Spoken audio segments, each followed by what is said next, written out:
انسان په دې کل بدن کې الله دومره لوی جال بچاو کړی دومره لوی جال بچاو کړی صرف د انسان په دې پیپړو کې او په دې ګردو کې الله داسې چاڼ جوړ کړی دی او هغه څو دي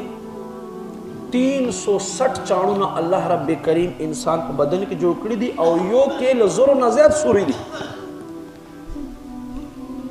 دا د رب کریم یو تخلیق انداز دی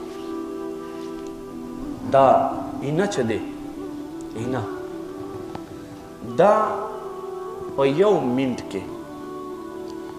د کل بدن دا څومره وینه چه دی څومره وینه دا په یو منټ کې 2 ځله صفا کوي 2 ځله صفا کوي او دا زړه چه دی 975 کیلومیټر برابرېږي دا رګونه چې څومره په بدن کې دي غټ غټ چې کوم رګونه دي په یو منټ کې دا زړه چې دی د کل رګونو ته فوراً انفن کې وینه پاس کوي دومره شی دومره شیز دی زړه نو تاسو خپله سوچ وکئ چې رب کائنات انسان په دې وجود کې څومره بهترین یو نظام یې ښودی دی دا ګوتې چې دي 7 ارب نه زیاته د دنیا آبادي ده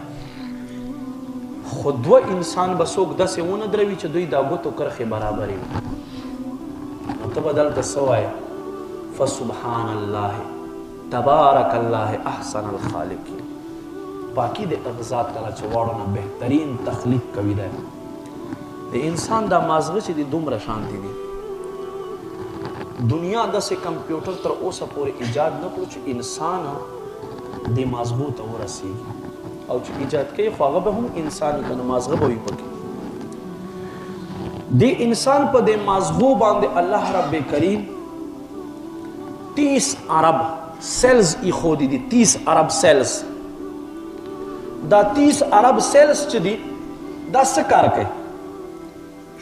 دا داسې کار کوي چې ته معمولی چولې ته ګوتې وروړې تا ته دا احساس کوي چې دا ګرمه ده سیزي دی فوراً د تا مازغو ته بره مازغه تا ته ووایي چې ګورې ځان کلار که دا تا له نقصان ده یعنی که چېرته انسان په خپل ځان باندې سوچ وکړي نو الله رب کریم په ده کې دومره شیزونه ایښودي دي چې انسان به خپل ځان ته حیران شي مدافعاتي نظام الله رب کریم انسان کې دنه یوه مشندري ایښودې ده انسان په دې بدن کې په هر یو منټ کې یو سیلز داسې پیدا کېږي چې انسان کې کینسر پیدا کوي هغې دپاره الله رب کریم